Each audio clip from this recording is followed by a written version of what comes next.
Amadeus Mozart. Considerado por muchos como el mayor genio musical de todos los tiempos, Wolfgang Amadeus Mozart compuso una obra original y poderosa que abarcó géneros tan distintos como la ópera buffa, la música sacra y las sinfonías. El compositor austriaco se hizo célebre no únicamente por sus extraordinarias dotes como músico, sino también por su agitada biografía personal, marcada por la rebeldía, las conspiraciones en su contra y su fallecimiento prematuro.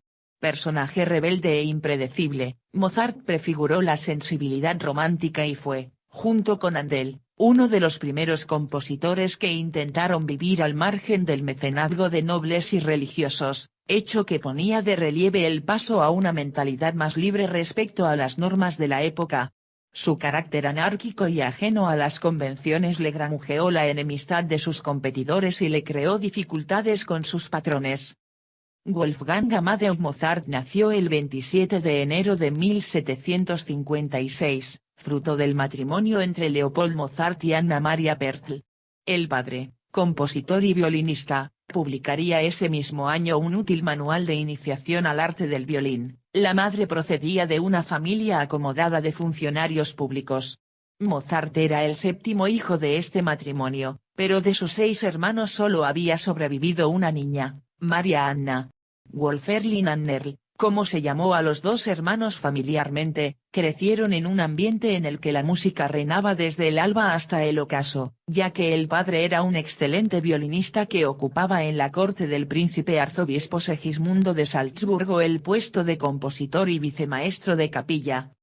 Por aquel entonces Salzburgo empezaba a recuperarse de los desastres humanos y económicos de las guerras civiles del siglo XVII, pero aún así la vida cultural y económica giraba casi exclusivamente en torno a la figura feudal del arzobispo, al tiempo que empezaban a circular ideas ilustradas entre una naciente burguesía urbana, todavía ajena a los centros sociales de prestigio y poder.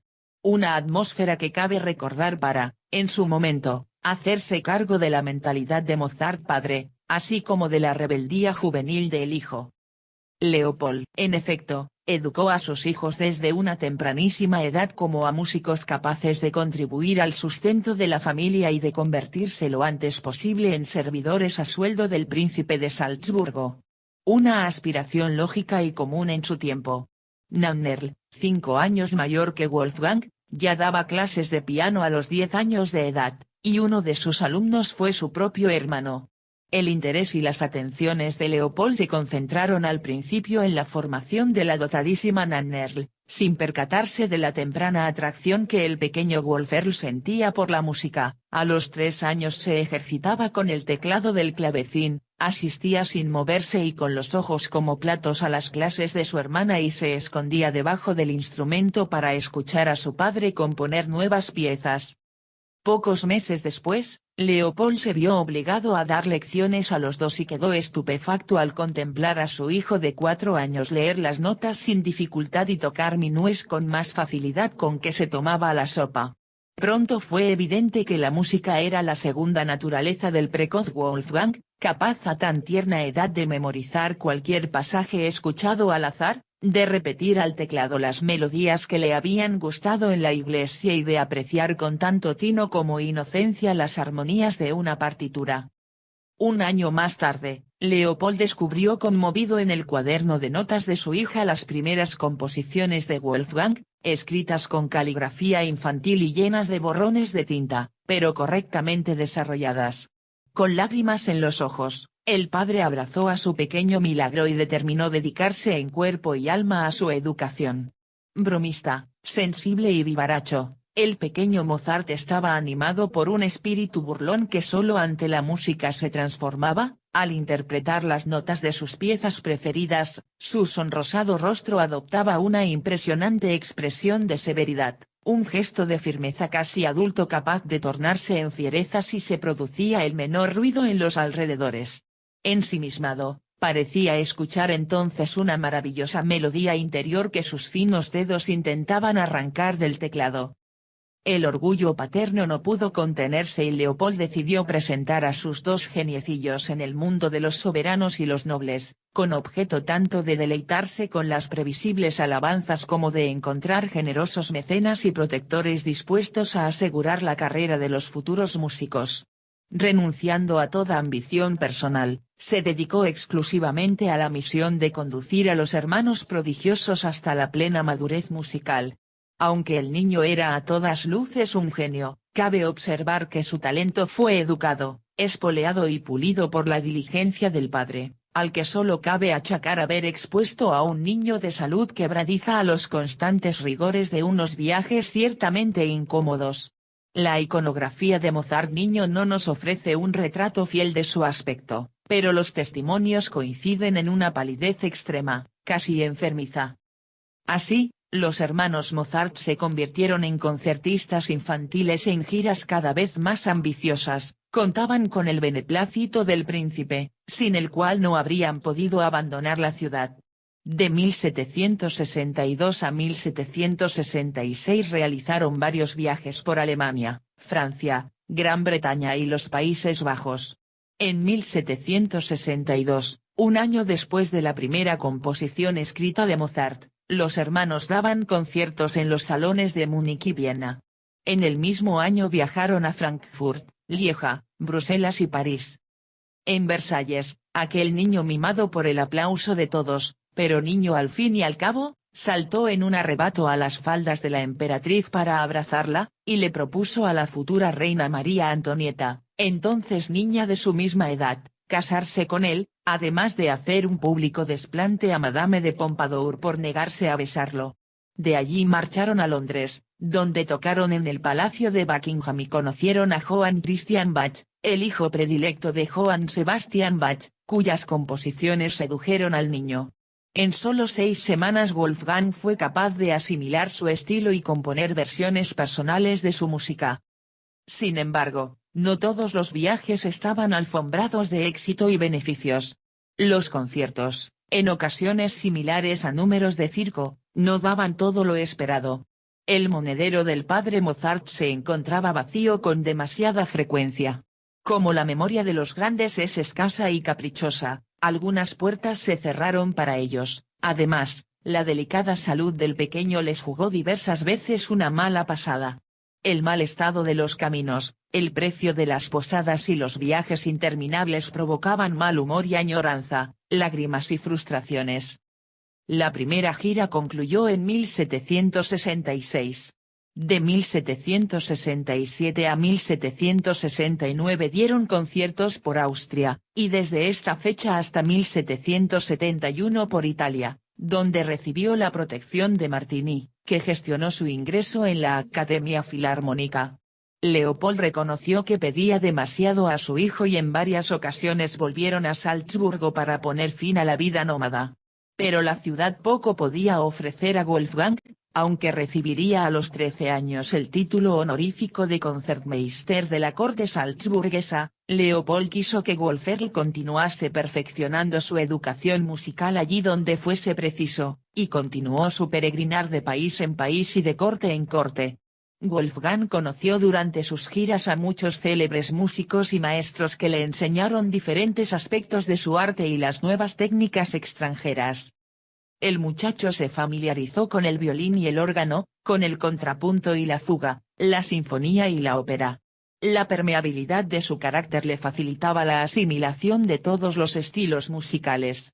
También comenzó a componer en serio, primero minués y sonatas, luego sinfonías y más tarde óperas, encargos medianamente bien pagados pero poco interesantes para sus aspiraciones, aceptados debido a la necesidad de ganar el dinero suficiente para sobrevivir y seguir viajando. A menudo se vio también obligado a dar clases de clavecín a estúpidos niños de su edad que le irritaban enormemente. Entretanto, el padre se sentía cada vez más impaciente. Porque no había conseguido todavía la gloria máxima a su hijo, que ya sabía más de música que cualquier maestro y cuya genialidad era tan visible y evidente. Ni sus conciertos para piano ni sus sonatas para clave y violín, y tampoco los estrenos de sus óperas cómicas La tonta fingida y Bastián y Bastiana habían logrado situarle entre los más grandes compositores. Solo en 1770 Leopold considerará que al fin su hijo goza de un éxito merecido. El Papa Clemente VI le otorga la Orden de la Espuela de Oro con el título de caballero, la Academia de Bolonia le distingue con el título de compositore y los milaneses acompañan su primera ópera seria, Mitrídates, rey del Ponto, con frenéticos aplausos y con gritos de viva il maestrino. El 16 de diciembre de 1771 los Mozart regresaban a Salzburgo, aureolados por el triunfo conseguido en Italia pero siempre a merced de las circunstancias. Aquel afamado adolescente de 15 años ya tenía en su haber la escritura de más de 100 composiciones, conciertos, sinfonías, misas, motetes y óperas, y lucía con orgullo la espuela de oro del Papa. Ese mismo año, sin embargo, había fallecido el arzobispo de Salzburgo, y las ideas y el carácter del nuevo mitrado, el conde Jerónimo Colloredo, alteraron el rumbo de la vida de Mozart. En Salzburgo. Contra lo que pueda parecer, la atmósfera en la Austria católica era menos rígida y puritana que en la Alemania protestante, sobre todo en Viena, y el nuevo arzobispo no era un señor feudal a la antigua usanza, sino todo un reformista ilustrado, que convirtió a los siervos y criados de su corte en funcionarios públicos. En esta operación, sin embargo, Colloredo actuó con la rigidez de un déspota, y para el joven Mozart, equiparado administrativamente a los jardineros de palacio, la modernización de la corte le resultó más humillante y gravosa que el trato benevolente y paternal, aunque arbitrario, de su antiguo señor. La corte salzburguesa estaba, además, impregnada de clericalismo e intrigas en la tradición vaticana, y el vitalismo y cosmopolitismo de Mozart ansiaba la vida de Viena, por la intensidad de su apertura y curiosidad musical y la animación artística de sus teatros. El arzobispo Colloredo, óleo de F. X. Koenig, 1772. Solo su naturaleza alegre y despreocupada salvó al joven de la apatía o la rebelión y le permitió crear en esta época más y mejor que nunca. Era el fin del niño prodigio y el comienzo de la madurez musical. En sus conciertos rompía con las concepciones tradicionales alcanzando un verdadero diálogo entre la orquesta y los solistas. Sus sinfonías, de brillantes efectos instrumentales y dramáticos, eran excesivamente innovadoras para los perezosos oídos de sus contemporáneos. Mozart resultaba para todos a la vez nuevo y extraño. Pero tampoco su siguiente ópera, La jardinera fingida, en la que fundía por primera vez audazmente drama y bufonada, constituyó un éxito, aunque había tratado de seguir al pie de la letra las reglas de la moda y los convencionalismos. El joven se sentía frustrado, deseaba componer con libertad y huir del marco estrecho y provinciano de su ciudad natal. Nuevas y breves visitas a Italia y Viena aumentaron sus ansias de amplios horizontes. Durante este periodo su producción de encargo fue básicamente sacra, aunque Mozart compuso además varias óperas cortesanas, cuartetos de cuerda, sonatas y divertimentos. Tras una estancia en Múnich, en enero de 1775, para representar ante el elector Maximiliano Illy La jardinera fingida, Mozart consiguió finalmente autorización de Colloredo para una nueva gira. Acompañado esta vez de su madre, partió de Salzburgo, feliz de abandonar su salvaje ciudad natal y con la esperanza de revivir sus éxitos infantiles en París. Pero primero se detuvo largos meses de 1777 en Múnich, Augsburgo y Mannheim, entre otras ciudades. En la última trabó amistad con Ramm, Wendling y Cannavich y escribió el concierto para piano que fue la número 271 de sus composiciones. El 23 de marzo de 1778 llegó a París, donde conoció la primera de sus más amargas experiencias. La ciudad le ignoraba, había crecido, ya no era, por su edad, un fenómeno de la naturaleza que pudiera ser exhibido en los salones, unos salones contra los que Mozart escribió durísimas palabras por la frivolidad e insensibilidad musical ante su obra. Sus condiciones de subsistencia se hicieron extraordinariamente precarias, lo que sin duda contribuyó a minar la ya precaria salud de su madre. Anna Maria falleció el 3 de julio, y esta muerte contribuyó a incrementar los malentendidos y tensas relaciones entre padre e hijo. La madre de Mozart, Anna Maria Pertl. Derrotado, antes de regresar a Salzburgo, Mozart recaló en el hospitalario refugio de la familia Weber en Mannheim. Durante su viaje de ida se había enamorado de Aloysia Weber, quien, a su corta edad, presagiaba una prometedora carrera de cantante. Si esperaba entonces encontrar consuelo en ella, esta sería su tercera experiencia de dolor. En su ausencia, Aloysia había triunfado y le hizo saber claramente que no uniría su vida a un músico sin un futuro asegurado como él. Los 2 años siguientes los pasó en Salzburgo, languideciendo en su esclavitud episcopal, hasta que le llegó un encargo de Múnich, la composición de una ópera, Idomeneo, en la que Mozart, aún dentro del esquema cortesano de Gluck, superaría sus anteriores composiciones para la escena. En 1781 Mozart y la familia Weber coincidieron en Viena. Él, como miembro de la corte de Colloredo, trasladada a la capital, la familia Weber, para seguir los acontecimientos musicales de la temporada. Surgió entonces el amor por la hermana de Aloysia, Constance. Entretanto, las relaciones con el arzobispo se encresparon. Mozart, para desesperación de Leopold, no era ningún modelo de diplomacia y, pese a su carácter risueño y bondadoso, reaccionaba con acritud instantánea cuando se sentía atacado o humillado. A primeros de mayo, Mozart recibió la orden, a través de un lacayo de Colloredo, de abandonar inmediatamente Viena, al parecer, para llevar un paquete a Salzburgo, en donde se le indicó que debía permanecer. Mozart presentó su carta de dimisión al arzobispo, quien la aceptó de inmediato. Libre de patrones, Mozart residiría en Viena el resto de su vida. En Viena. Mozart prefiguraba así el artista moderno del romanticismo, muy en consonancia con el espíritu rebelde del Sturm und Drang y la sensibilidad wertheriana que conmocionaba a la juventud alemana de la época, un artista que quería liberarse de la servidumbre feudal, que se resistía a insertarse en las filas del funcionariado cultural, y pretendía sobrevivir a sus solas expensas. Mozart habría de pagar muy cara su ejemplar osadía, pero, por el momento, se sintió feliz y libre. Comenzó a dar lecciones de piano y a componer sin descanso. Muy pronto la suerte se puso de su lado, recibió el encargo de escribir una ópera para conmemorar la visita del Gran Duque de Rusia a Viena. Como por aquel entonces estaban de moda los temas turcos, exponentes del exotismo oriental con ciertos toques levemente eróticos, Mozart abordó la composición de El rapto del Serrallo, que, estrenada un año más tarde, se convirtió en su primer éxito verdadero, no solamente en Austria sino también en Alemania y otras ciudades europeas como Praga.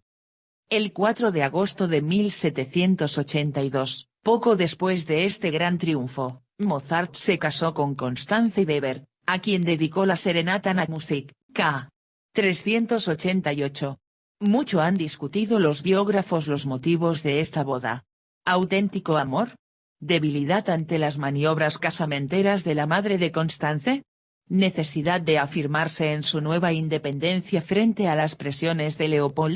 Posiblemente hubiera de todo un poco. La genialidad musical de Mozart no tenía por qué coincidir con la madurez del carácter. En general se tiende a creer que la señora Weber, que había soñado alguna vez con convertir al prometedor joven en su yerno, intentó despertar el interés de Mozart por su hija menor, Constance, de 14 años. No sería difícil, Wolfgang no pudo ni quiso resistirse a la dulce presión y se prometió a la muchacha, que era bonita, infantil, alegre y cariñosa, aunque quizás no iba a ser la esposa ideal para el caótico compositor. Constance tenía aún menos sentido práctico que él, todo le resultaba un juego y no podía ni remotamente compartir el profundo universo espiritual de su marido, enmascarado tras las bromas y las risas. Pero aunque era una joven de poca finura espiritual, su vitalismo tenía que agradar e incluso fascinar al rebelde Mozart. Y Mozart se consideró el hombre más afortunado del mundo el día de su boda, y continuó creyendo que lo era durante los 9 años siguientes, hasta su muerte. Parece injusto afirmar que Constance fuera la sola causa de su ruina y quebrantos. No es seguro que le fuera fiel, Algunas de las cartas del marido a la esposa son extremadamente patéticas, en sus ruegos de que sepa guardar las apariencias, pero tampoco lo es que Mozart se lo fuera a ella en todo momento. Lo indudable es que, al igual que su joven esposo, Constanze no era la administradora que la delicada situación de un artista independiente hubiera requerido, y parece ser que derrochaba con la misma alegría que Wolfgang Amadeus. El hogar vienés de los Mozart recibía diariamente la visita de peluquero y otros servidores. En los momentos de mayor penuria, Mozart se las ingeniaba para aparecer en público impecablemente vestido y mostrarse liberal y obsequioso. Solo tras su muerte, sus amigos, muchos de ellos en envidiable situación económica, se enterarían con sorpresa de la magnitud de su endeudamiento. El matrimonio se instaló en Viena en un lujoso piso céntrico que se llenó pronto de alegría desbordante, fiestas hasta el amanecer, bailes, música y niños. Era un ambiente enloquecido, anárquico y despreocupado, muy al gusto de Mozart, que en medio de aquel caos pudo desarrollar su enorme impulso creador. Una sombra en estos años fue la poca salud de su mujer, debilitada con cada embarazo. En los 9 años de su matrimonio dio a luz 7 hijos, de los que solo sobrevivieron 2, Carl Thomas y Franz Xaver, nacido 4 meses antes de la muerte de Mozart y futuro pianista. Constanze se vio obligada a seguir curas de reposo, gravosísimas para la endeble economía familiar. Todo en Mozart era, por tanto, derroche, de facultades, de vitalismo, de proyectos, de obras y de sentimientos. No se acercó a la francmasonería en 1784 en busca de una ayuda económica que nunca, por orgullo, solicitó de sus amigos, sino por saciar un ansia de universal fraternidad y espiritualidad que Mozart, como muchos católicos austriacos, sacerdotes incluidos, encontró en los símbolos y los ritos masones antes que en la pompa clerical de la Iglesia. Una simbología que más adelante sabría plasmar musicalmente en la composición de la flauta mágica. Los 9 años que separan su matrimonio de su muerte pueden dividirse en 2 periodos. Hasta 1787, y sobre todo a partir de los éxitos vieneses de 1784. Mozart disfruta de unos años que pueden ser calificados de felices. Durante este primer periodo, su producción fue ingente en todos los géneros, conciertos para piano, tríos, cuartetos, quintetos. De 1783 es la misa en do menor, a la vez solemne y exultante. De 1784 datan sus más célebres conciertos para piano. En 1785 dedicará a Haydn los 6 cuartetos. Todas ellas son obras magistrales, pero el público seguía mostrándose consternado ante una música que no acababa de entender y que por lo tanto le ofendía. Representación de las bodas de Fígaro. De 1786 data la ópera Las bodas de Fígaro, con libreto de Lorenzo da Ponte a partir de la obra de Beaumarchais. La elección del tema era arriesgada, pues la obra original estaba prohibida, pero en esta misma elección se puso de manifiesto el arrojo liberal del compositor al participar de la crítica suave, pero en el fondo corrosiva, que de los privilegios nobles había llevado a cabo Beaumarchais. Mozart espera con impaciencia el día del estreno de su nueva ópera. Los mejores artistas habían sido contratados y todo parecía anunciar un triunfo absoluto, pero después de algunas representaciones los vieneses no volvieron al teatro y la crítica descalificó la obra tachándola de excesivamente audaz y difícil. El ocaso. Viena empezó a cerrarle inexplicablemente sus puertas e inició así un periodo gris y doloroso que duraría hasta su muerte. Los biógrafos hablan de su excesivo tren de vida, de las costosas enfermedades de Constanze y de las maquinaciones de los músicos vieneses, envidiosos no de su fortuna pero sí de su genio. En la casa de los Mozart se instaló de pronto la mala suerte. El dinero faltaba, los encargos escasearon y el desprecio de los vieneses se redobló. Mozart se enfrentó a la amenaza de la miseria sin saber cómo detenerla. El matrimonio cambió de casa diversas veces buscando siempre un alojamiento más barato. Sus amigos les prestaron al principio con gesto generoso sumas suficientes para pagar al carnicero y al médico, pero al darse cuenta de que el desafortunado músico no iba a poder devolverles lo prestado, desaparecieron uno tras otro. Si la pareja seguía bailando en salas de dimensiones cada vez más reducidas durante los largos e inclementes inviernos de Viena, no era por su alegría festiva, sino para que la sangre circulase por sus heladas piernas. La salud de Constance empeoraba y Mozart tuvo que enviarla, pese a sus deudas, a un sanatorio. Era la primera vez que los esposos se separaban, y el compositor sufrió enormemente. Nunca dejó de escribirle cada día apasionadas cartas, como si su amor continuara tan vivo como el día de la boda. Para sobrevivir, el genio se vio obligado al recurso de las clases particulares, que no siempre encontró. La ausencia de Constance, la humillación de sentirse injustamente relegado, las penurias económicas, la experiencia del dolor, en suma, no agriaron su carácter, es más, se acrecentó y afinó su inspiración musical en una fecunda serie de obras maestras en el ámbito de la sinfonía, del concierto, de la música de cámara y de la ópera. Las composiciones de esta época nos hablan de un Mozart tierno, ligero y casi risueño, aunque con algunos toques de melancolía. La pequeña música nocturna y su célebre sinfonía Júpiter son buena muestra de ello. Mientras Constance está internada, Mozart recibirá desde Praga el encargo de una ópera.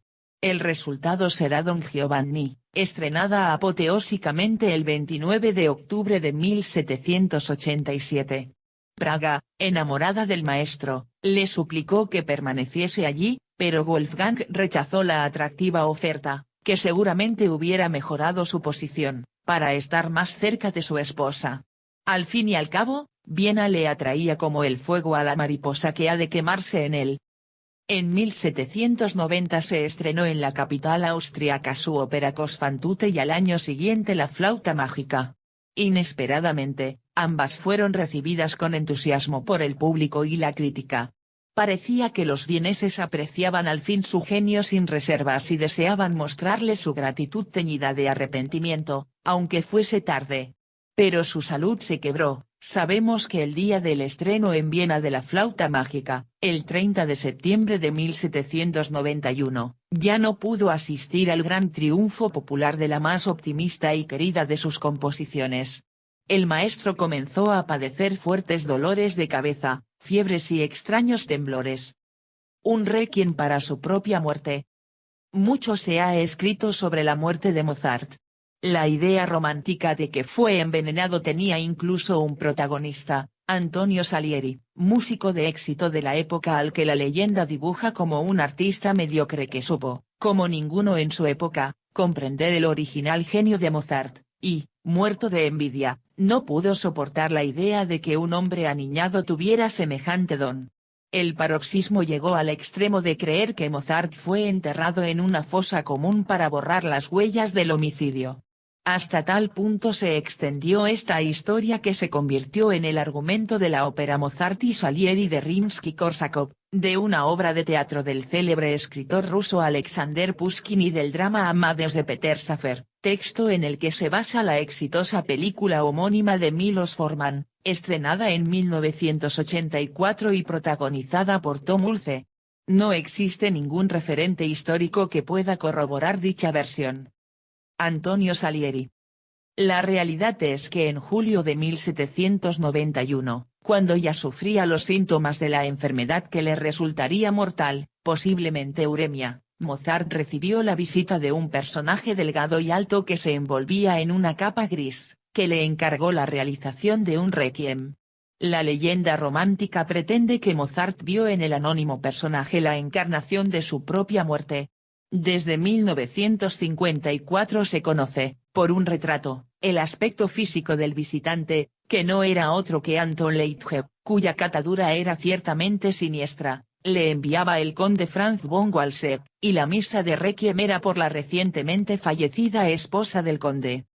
El hecho de que altos personajes encargaran secretamente composiciones a músicos famosos y las presentaran en público como obras propias no era algo infrecuente por aquel entonces, y no podía sorprender a Mozart, quien, En cualquier caso, aceptó el dinero del encargo.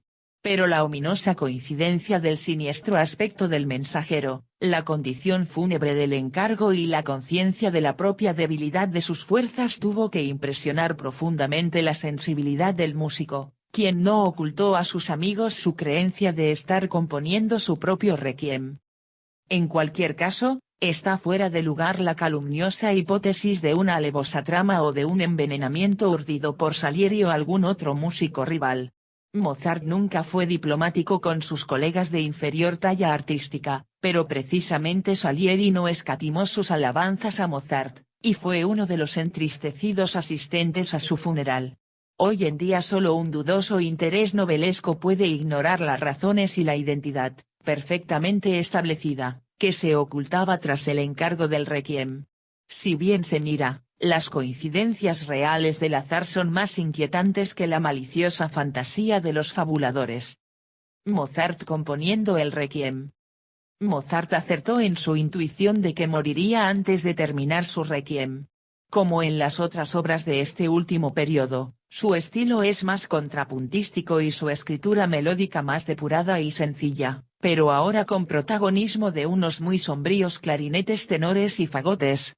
A la muerte de Mozart, Joseph Haydn recibió la partitura para su terminación, que no llevó a cabo, recayendo esta tarea en Süssmayer. Este pretendió haber orquestado completamente los movimientos del requiem, desde el Dies Irae hasta el Hostias, pretensión sobre la que no existen pruebas fehacientes. La mañana del 4 de diciembre de 1791, Mozart todavía trabajó en el requiem, preparando el ensayo que sus amigos músicos habrían de realizar por la tarde en su alcoba.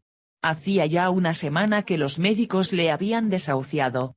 Aquella tarde, durante el ensayo de Lacrimosa, Mozart lloró y le dijo a su cuñada Sophie, llegada para ayudar a Constance: querida Sophie, qué contento estoy de que hayas venido. Tienes que quedarte esta noche y presenciar mi muerte. A la noche, con gran serenidad, dio sus últimas instrucciones para después de su fallecimiento y entró en coma. Murió a las pocas horas, en la madrugada del 5 de diciembre. Su amigo el conde Daim le hizo una mascarilla fúnebre, lamentablemente perdida, pues habría podido clarificar el enigma de su aspecto físico, tan contradictorio en sus varios retratos. A continuación tuvo lugar un funeral en una nave lateral de la Catedral de Salzburgo, al que asistieron, pese a la fortísima tormenta de nieve y granizo desencadenada, un nutrido número de músicos, francmasones y miembros de la nobleza local. El dato es significativo, porque desmiente la leyenda sobre la indiferencia que rodeó su muerte y entierro. Es cierto, sin embargo, que nadie acompañó el cadáver al cementerio de San Marx, donde fue enterrado sin ataúd. Pero estas eran las normas dictadas por el emperador José I en su curioso afán de modernizar la salubridad pública, normas que, incluso después de ser abolidas, fueron respetadas por numerosos librepensadores y francmasones.